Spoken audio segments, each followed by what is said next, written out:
What's up, everyone?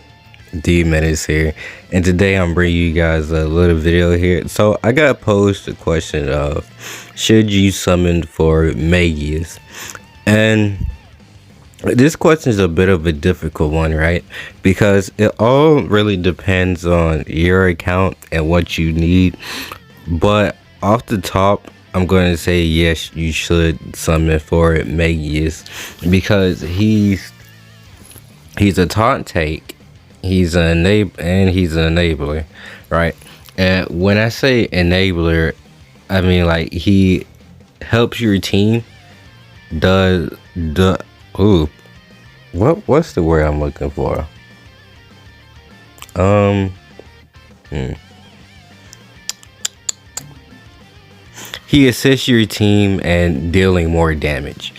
Is what I'm doing. Going there, but it is sort of restricted to mainly units that have light skills on them, right? So that's not gonna work for everyone. It's not gonna work for like Bayonetta. It's not gonna work with King Bradley, who's another really good damage dealer out there. It's not gonna work for, actually, I don't think the original Melee, no. I think she's dark. Pretty sure she's dark. But let's say you run him with Sarah, or you run him with Spearman, Theria, you run him with Moana. They're gonna be hitting harder as well. And because those enemies are hitting harder, or your allies are hitting harder, they'll be able to recover more HP per hit on that, because there's plenty of instances within the game, right, where you're fighting a boss and you get them down a little bit and then they start spawning in more enemies, or they're throwing magic everywhere and you can't deal damage to recover your HP, right? Well, Megius here is a taunt tank, right? And a taunt tank is someone who was mainly targeted for majority of the damage, like throughout the fight, right? So you can put your other characters in the back and they won't be fine all the time, but they'll be less likely to be attacked, right? And then Megius will be able to naturally recover his HP because he have Kiane's blessing, and in that trait, it says when using his skill cannot be interrupted by most attacks. Now that is a physical version of Indomitable Spirit, right? So Indomitable Spirit, what that skill does is your spellcasters, they won't be interrupted by most attacks. So that will allow them to fire off maybe like a big bang or a starlight heal, and you won't have to worry about it being interrupted and losing because they couldn't get their skills off, right? And so Megius has that innately, and if you were to give him Proud Force or maybe Blood Force or any other type of skill where he would recover HP based off the damage he dealt, he'll be able to have longer survivability.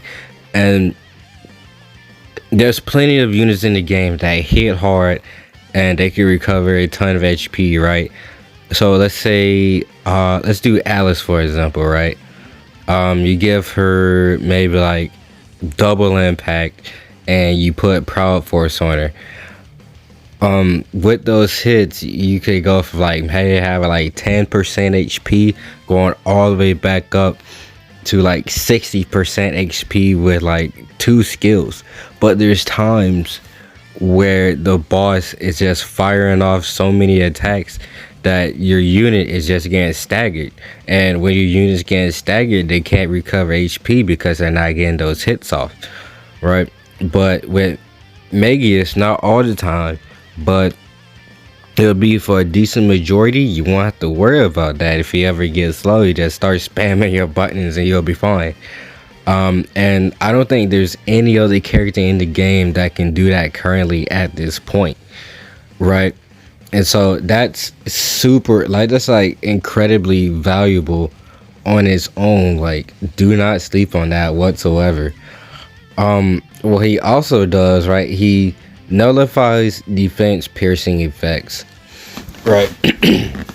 And so you're fighting the enemy and they have a skill where, let's say you find an enemy, right, and your tank is just taking a ton of damage because their defense is being ignored. Well, megius says, nah, that's not happening around here. I have defense, deal with it, you're not getting through that, you know. And then he also has he also nullifies attributes that would like, or skills that would ignore his attribute, or like what he would naturally have resistance to. If the enemy would get rid of that, he counters that, right? And no other unit does that.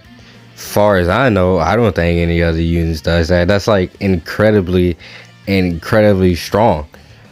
And then like also, he regularly buffs your allies' damage within a certain vicinity around him, right? So let's say you're in a situation, right, and you're fighting a boss with let's say Balin, right? So you got Balin and you're at that last little stretch of HP, and all of a sudden you die because you just didn't have the damage output to finish the boss off when you had that golden opportunity. Well, what megius is doing, and so what megius does, right, is he has a passive where the more units that have light skills on your team, he's giving them more of a damage cap. And obviously a damage cap means like you just cannot pass this amount of damage at a certain point in time. Well, what megius does is he raises that per unit that has light skills on the team up to 20% and up to an additional 6,000. Now that may not sound like a lot, but you put that additional damage cap of 6,000 with a unit, right? And each of your units have impact, a double impact, a triple impact. Each of those hits also have that increased damage cap, so you're doing a higher amount of DPS with those hits simply because megius is on your team. Like, he's he's going to help your team regardless if they have light skills. They do not have to be in light element for you to get this benefit, is what I'm saying. And more, being able to kill an enemy faster is incredibly helpful, right? Because that gives you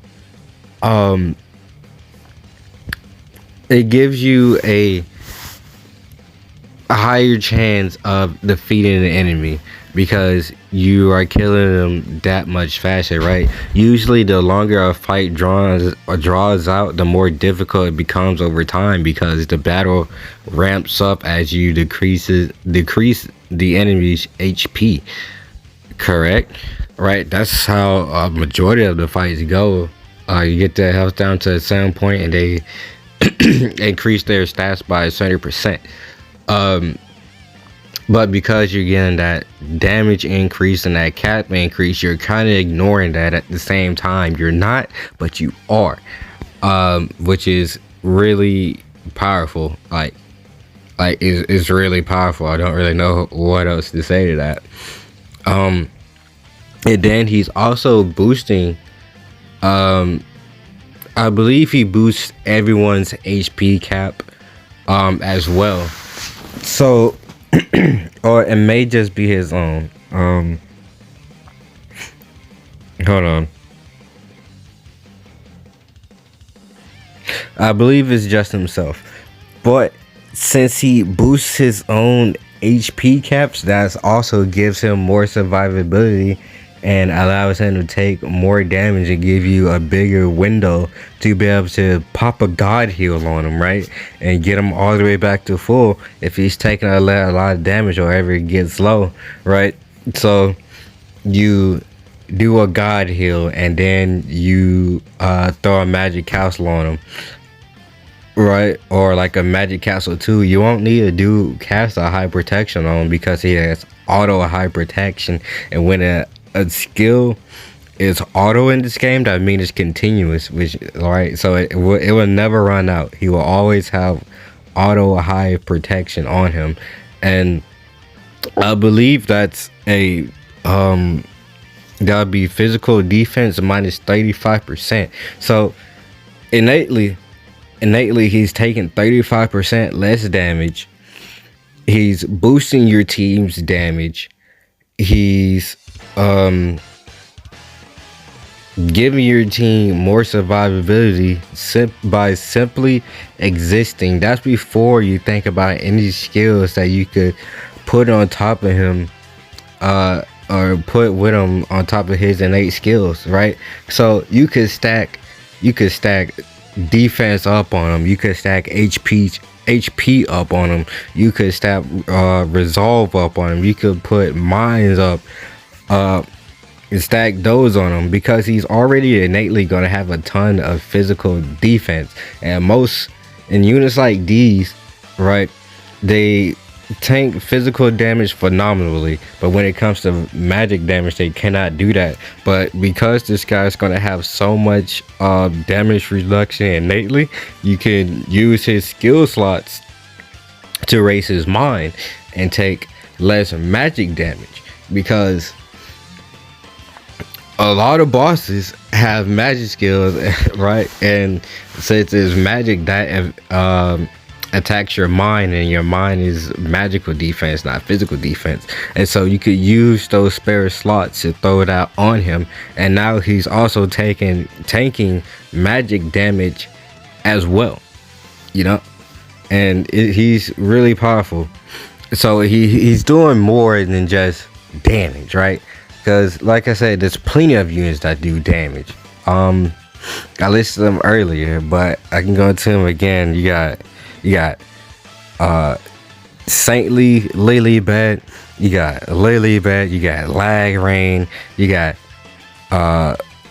Shift Balin, you got Bayonetta, you got King Bradley, Edward, a plethora of units that deal damage. But he's doing more than just increasing your damage on your team, and that's just his traits, right?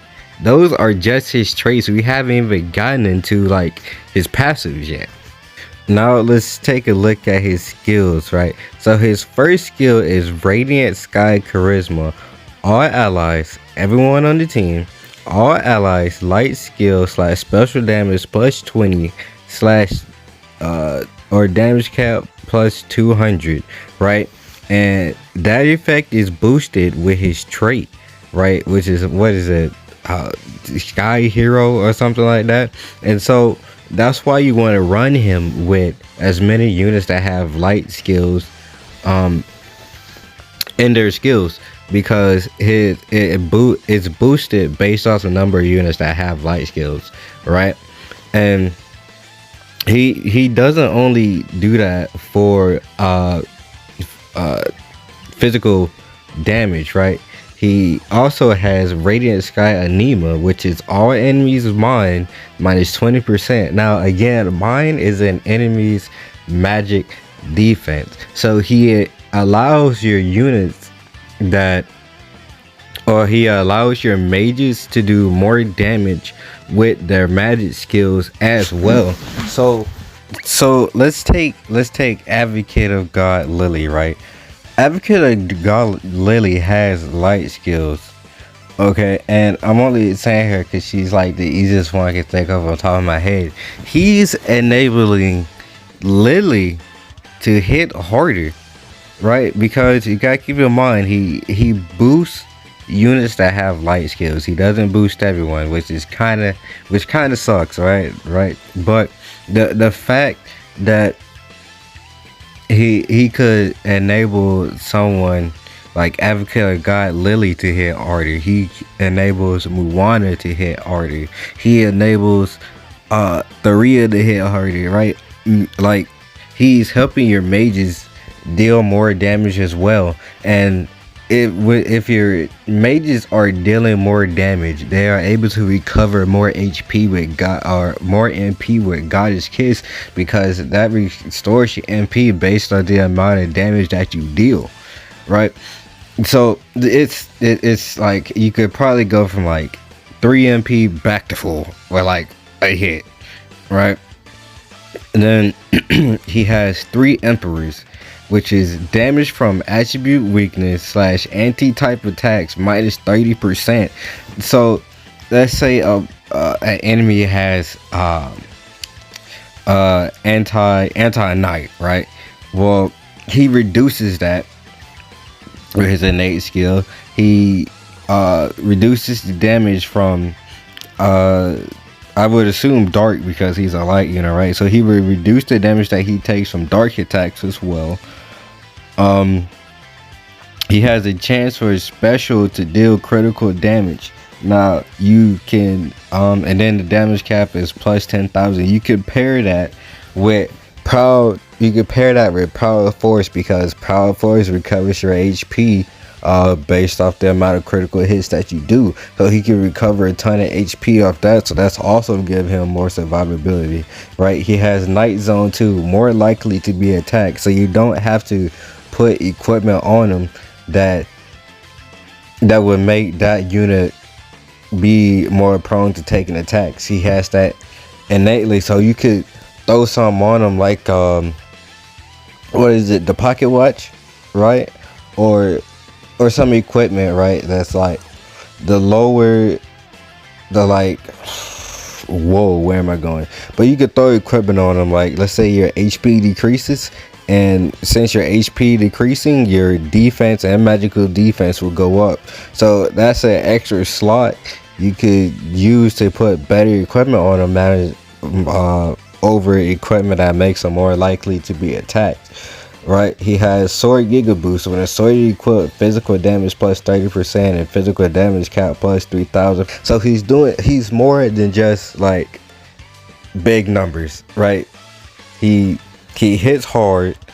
He helps your team survive for longer. He helps your other units hit harder so they can survive as well.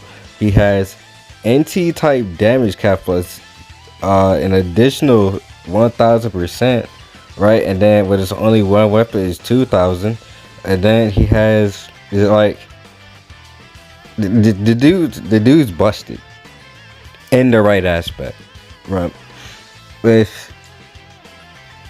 I feel like if you don't pair him with other units that have light skills, he won't be as potent, but he will still be a very good unit on his own if you just need damage and not survivability. So he could play one role or both roles at the same time. And so let me pull up another unit. So here I have Balin, right? And Balin also has the charisma of when he's only equipped with one weapon, physical damage plus 20 and physical damage cap plus 4,000, and this applies for everybody, right? So it's not as restrictive as megius says, where you gotta have a light unit or a unit with light skills to be able for them to like be able to benefit from that charisma, right? But Balin is not to be slept on. Whatever, Balin to this day is still one of the best physical damage dealers in the game. Like, I'm not kidding you whatsoever. Like, if you have Shift Balin, you are winning, right? But Balin isn't enabling your mages to do more damage. He isn't able to survive as well as Megius is going to be, because Megius has passive that enables him to survive longer, and since he has that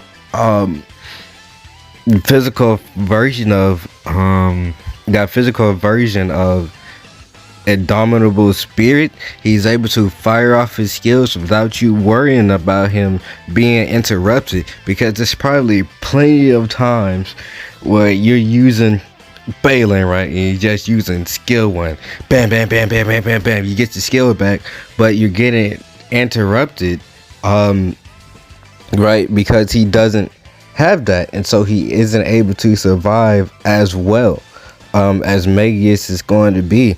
But Megius can, because he ignores staggering, right? Right, and like, oh my goodness, he's enabling your sorcerers to hit harder. He has auto high protection, right? So he's naturally taking less damage. So and if you have Valen, like, you know how good he is. If you have King Bradley, you know how good he is. There's plenty of other units that deal tons of damage, right? And also enable your other units to hit harder, but none of your other units, while being a physical unit, are assisting your mages, right? I don't think there is. As far as I know, I could be wrong though, right? I don't know everything about the game, but I think I know a good amount, and it's just man, man, like, you guys should summon for Megius, but that's just my opinion. Obviously, it's your account. You're allowed to do whatever you want with your account, to your crystals, but I would just highly recommend at least doing like a couple pulls for the guys. If I still haven't convinced you, or like explain my reasoning well enough as to why you should summon for Megius, then hey, I'm just giving you the information. But that's it for today. Thank you guys for tuning in. It's appreciated. That's it. See ya.